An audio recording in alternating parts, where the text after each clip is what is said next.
ಶ್ರೀ ಗುರುಭ್ಯೋ ನಮಃ. ಆತ್ಮೀಯ ಎಲ್ಲ ನನ್ನ ವೀಕ್ಷಕರಿಗೆ ಸ್ನೇಹಿತರಿಗೆ ನಮಸ್ಕಾರ. ಹಿಂದಿನ ವಿಡಿಯೋದಲ್ಲಿ ನಾವು ಕಾಲಚಕ್ರ ಎಂದರೇನು ಎಂಬುದರ ಬಗ್ಗೆ ನೋಡಿದ್ವಿ. ಯಾಕಂದರೆ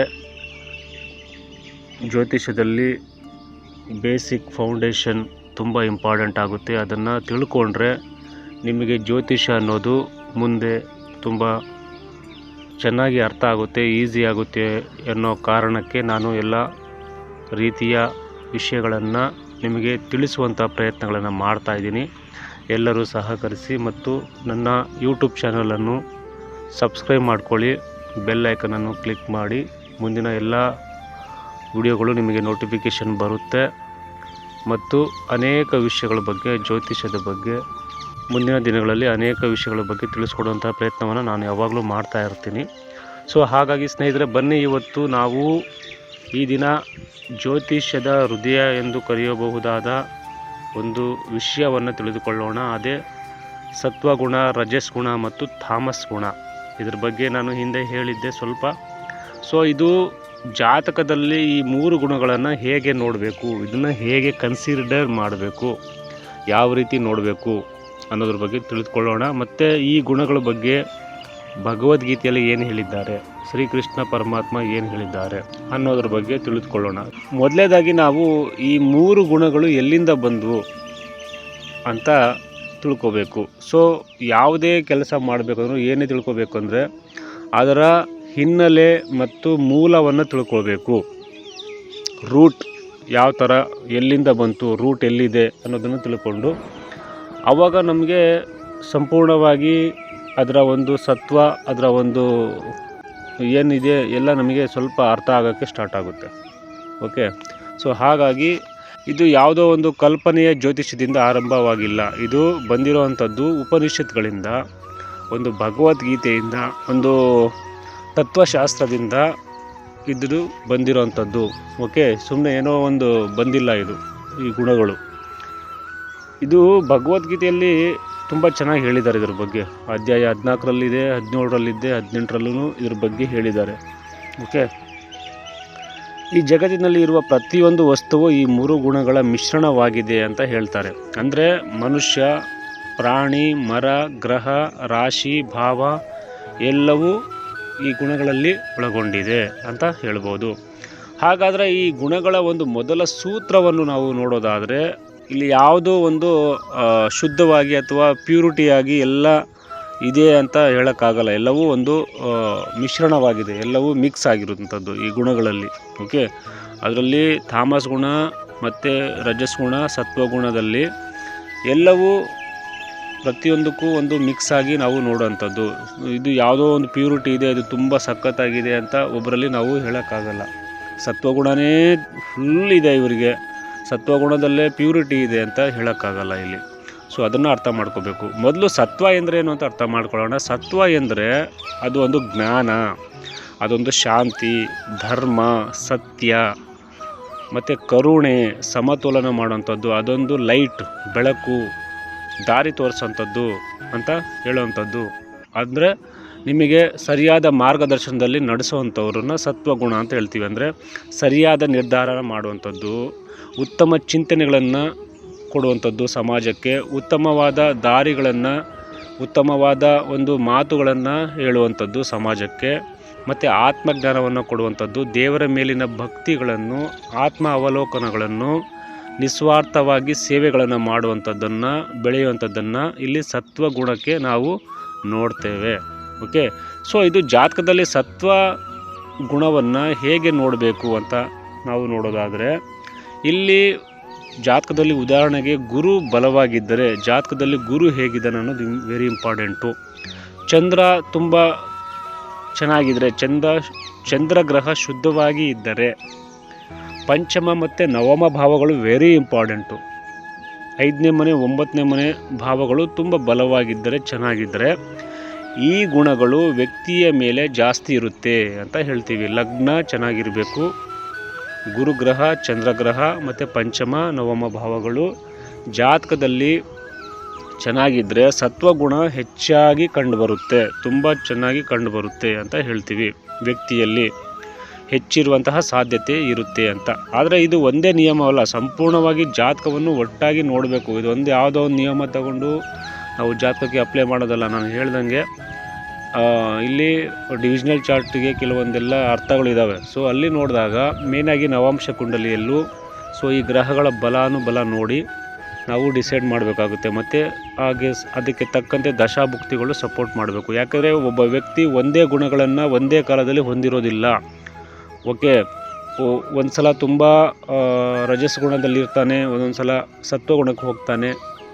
ಓಕೆ, ಸೊ ಈ ಥರ ಎಲ್ಲ ಆ ಕಾಲ ತಕ್ಕಂತೆ ಅವನು ಬದಲಾಗ್ತಾ ಹೋಗ್ತಾನೆ. ವ್ಯಕ್ತಿ ಒಂದೇ ಥರ ಇರಲ್ಲ. ಕೆಲವರು ಬದಲಾಗಲ್ಲ, ಕೆಲವೊಂದು ಸಲ ಹಂಗೇ ಇರ್ತಾರೆ. ಕೆಲವೊಂದು ಟೈಮ್ ಕಾಲ ಬಂದಾಗ ಬದಲಾಗೋವಂಥದ್ದು ಉಂಟು. ನಂತರ ಇದು ರಜಸ್ ಗುಣ ಅಂದರೆ ಏನು, ರಜಸ್ ಅಂದರೆ ಏನು ಅಂತ ನಾವು ನೋಡೋದಾದರೆ, ರಜಸ್ ಅಂದರೆ ಅದೊಂದು ಆಸೆ ಅಂತ ಹೇಳ್ತೀವಿ. ರಜಸ್ಸಲ್ಲಿ ಬರುವಂಥದ್ದು ಆಸೆ ಬರುತ್ತೆ, ಹಣ ಅನ್ನೋದು ಬರುತ್ತೆ, ಖ್ಯಾತಿ ಬರುತ್ತೆ, ನನಗೆ ನೇಮ್ ಆ್ಯಂಡ್ ಫೇಮ್ ಬರುತ್ತೆ, ಮತ್ತು ಸ್ಪರ್ಧೆ ಅನ್ನೋದು ಬರುತ್ತೆ, ತುಂಬ ಮಹತ್ವಾಕಾಂಕ್ಷೆಯ ಕೆಲಸಗಳು ಅಥವಾ ಒಂದು ಕೆಲಸ, ಒಂದು ಚಲನೆ ಅನ್ನೋದು ಎಲ್ಲ ಅದರಲ್ಲಿ ಬರುತ್ತೆ. ಅಂದರೆ ರಜಸ್ ಇಲ್ಲ ಅಂತಂದರೆ ಯಾರೂ ಕೆಲಸ ಮಾಡೋದಿಲ್ಲ, ವ್ಯಾಪಾರ ಮಾಡೋದಿಲ್ಲ, ಮದುವೆಯೂ ಆಗೋದಿಲ್ಲ, ಮಕ್ಕಳು ಆಗೋದಿಲ್ಲ.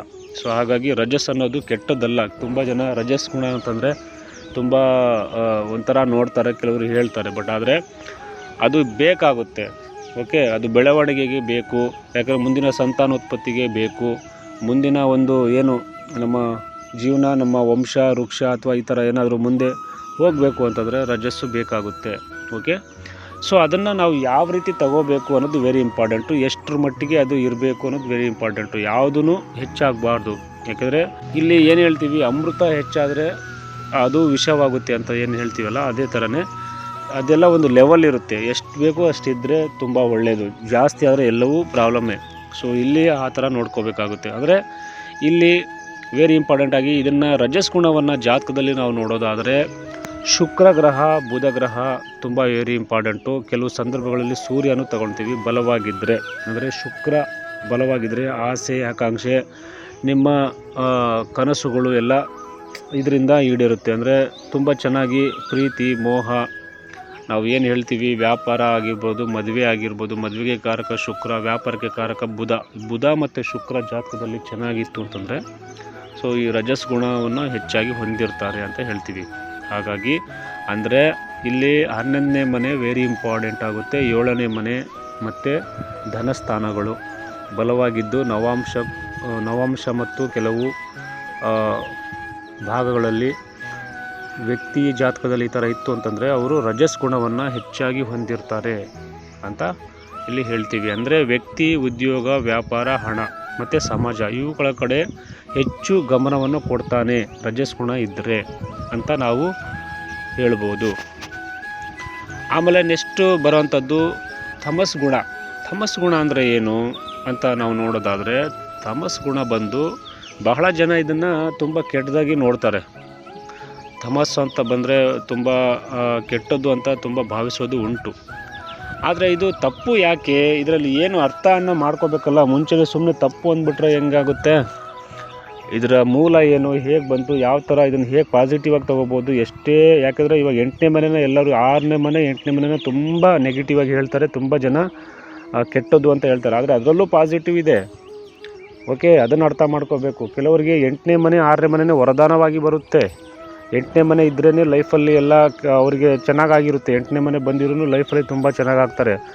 ಆದರೆ ಅದನ್ನು ಹೇಗೆ ಬಂತು, ಯಾಕೆ ಬಂತು ಅಂತ ತಿಳ್ಕೋಬೇಕು. ಅದರ ಮೂಲ ಏನು. 8ನೇ ಮನೆಯಲ್ಲಿರುವಂತಹ ಕಾರಕತ್ವಗಳಲ್ಲಿ ಅವನು ಕೆಲಸ ಕಾರ್ಯಗಳನ್ನು ಮಾಡಿದಾಗ ಅವನು ಸಕ್ಸಸ್ ಆಗಿರ್ತಾನೆ.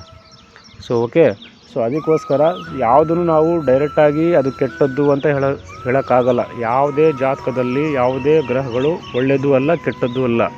ಅವ್ರ ಜಾತಕಕ್ಕೆ, ಅವ್ರಿಗೆ ಸಂದರ್ಭಕ್ಕೆ ಒಳ್ಳೆಯದು ಮಾಡುತ್ತೆ, ಕೆಟ್ಟದ್ದು ಮಾಡುತ್ತೆ.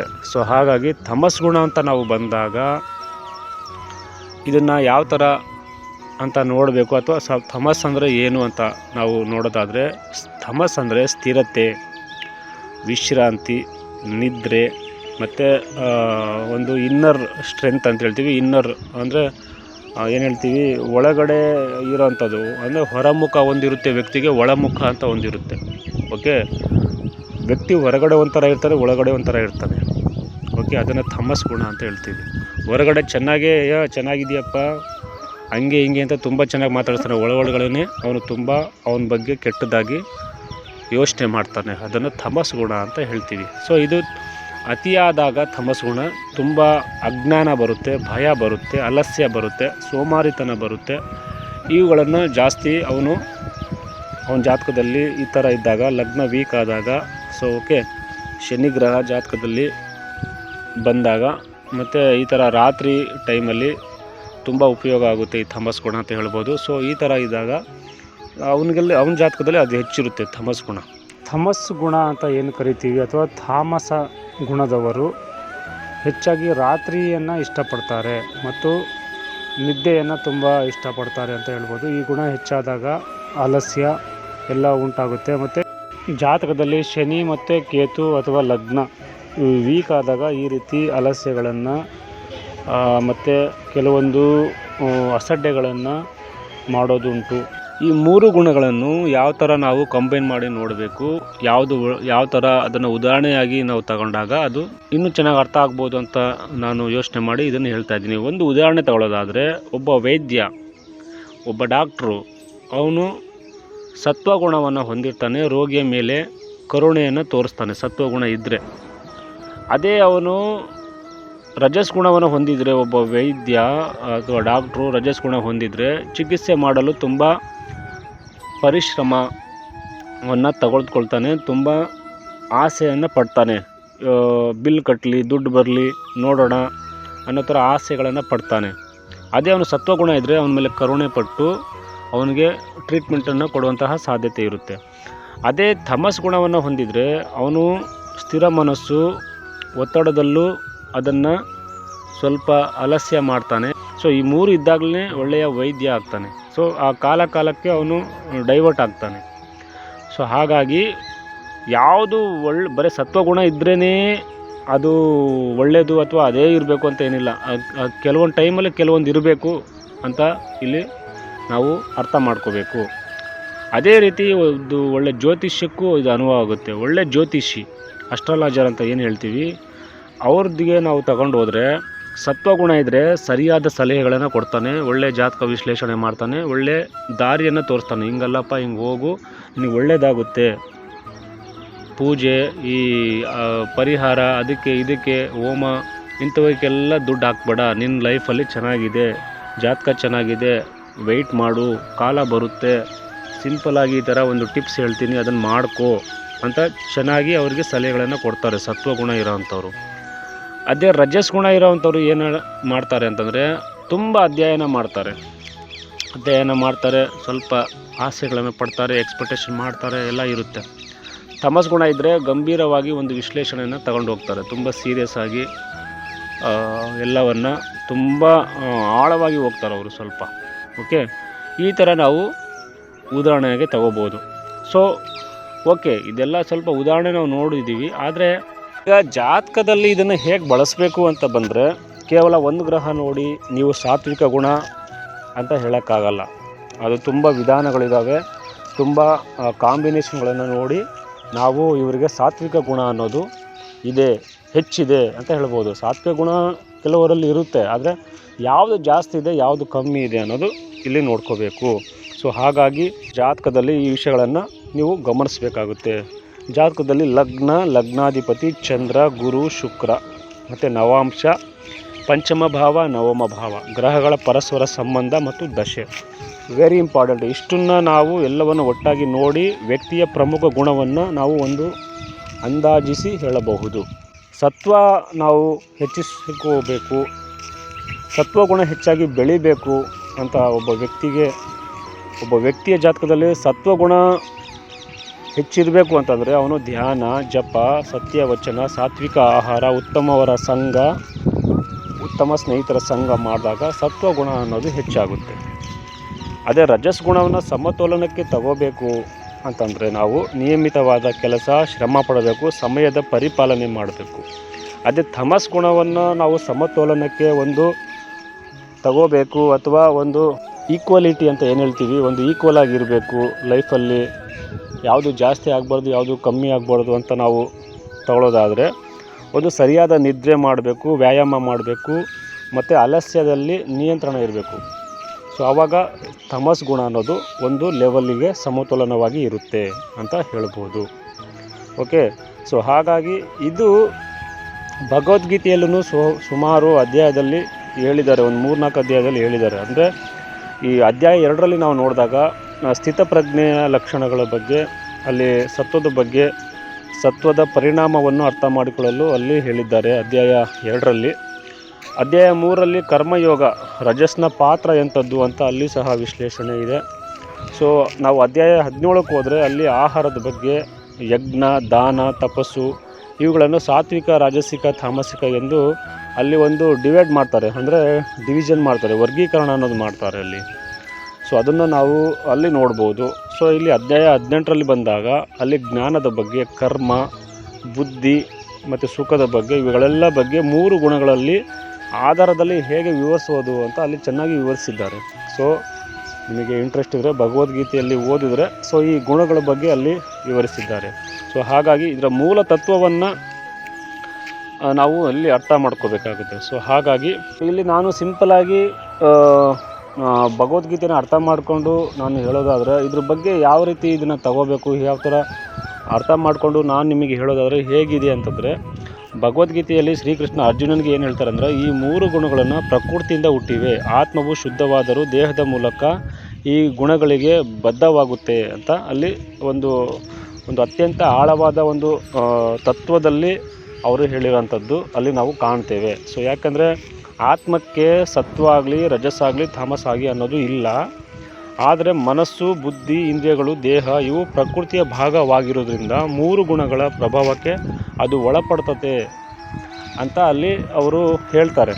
ಸೊ ಅದನ್ನು ನಾವು ಅರ್ಥ ಮಾಡ್ಕೋಬೇಕು, ಅವ್ರು ಯಾವ ರೀತಿ ಹೇಳ್ತಾರೆ ಅನ್ನೋದ್ರ ಬಗ್ಗೆ. ಸೊ ಇಲ್ಲಿ ಯಾಕೆಂದರೆ ಅದನ್ನು ತುಂಬ ಚೆನ್ನಾಗಿ ವಿಶ್ಲೇಷಣೆ ಮಾಡಿದ್ದಾರೆ ಅದನ್ನು.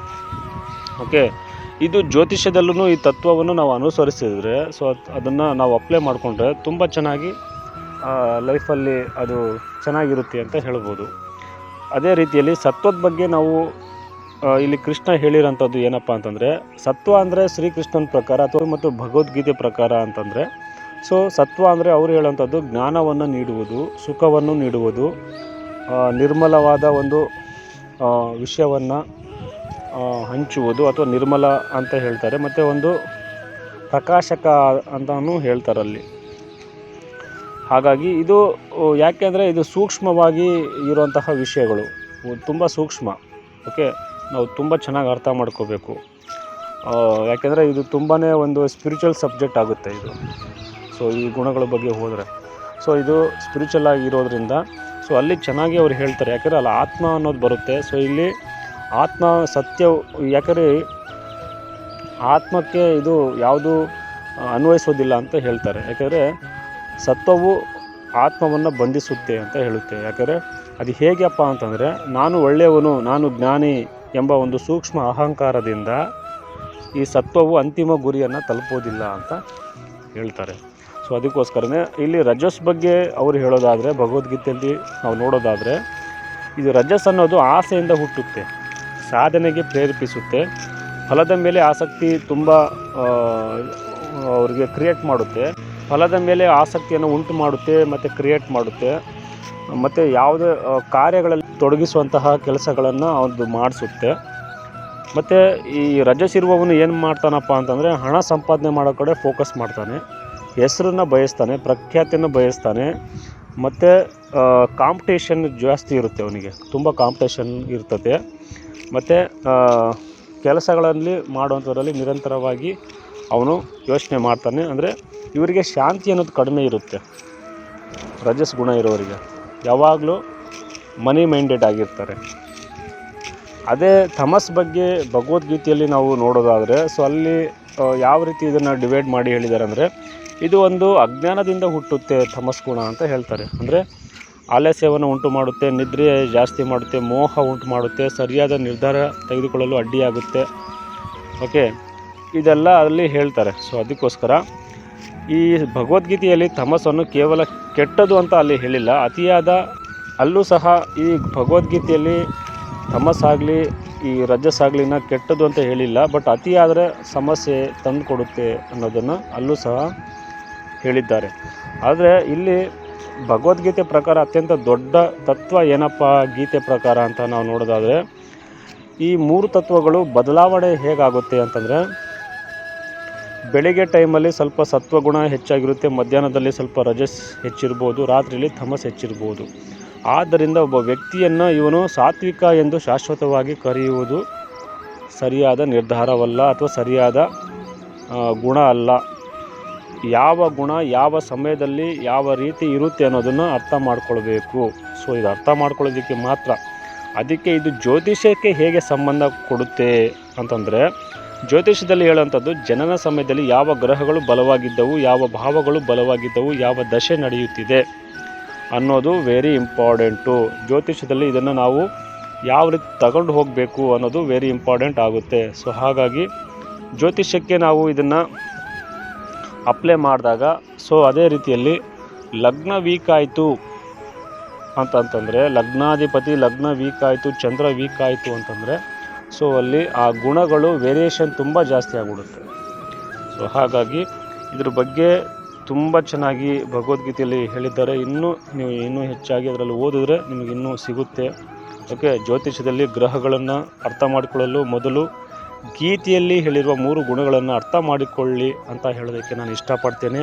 ಯಾಕೆಂದರೆ ಗ್ರಹಗಳು ಫಲವನ್ನು ಮಾತ್ರ ತೋರಿಸುತ್ತೆ, ಆದರೆ ಆ ಫಲವನ್ನು ಅನುಭವಿಸುವ ಮನಸ್ಸಿನಲ್ಲಿ ಸ್ವಭಾವವನ್ನು ನಿರ್ಧರಿಸುವುದು ಈ 3 ಗುಣಗಳು ಮಾತ್ರ. ಓಕೆ, ಹಾಗಾಗಿ ಈ ಒಂದು ವಿಷಯವನ್ನು ನೀವು ಅರ್ಥ ಮಾಡಿಕೊಂಡ್ರೆ ಈ ವಿಡಿಯೋ ಆಳವನ್ನು ನಿಮಗೆ ಅರ್ಥವಾಗುತ್ತೆ ಅಂತ ಹೇಳ್ತಾ ಇವತ್ತಿನ ಈ ಕಾರ್ಯಕ್ರಮನ ಮುಗಿಸ್ತಾ ಇದ್ದೀನಿ. ಎಲ್ಲರಿಗೂ ಶುಭವಾಗಲಿ, ಒಳ್ಳೆಯದಾಗಲಿ. ನಮಸ್ಕಾರ.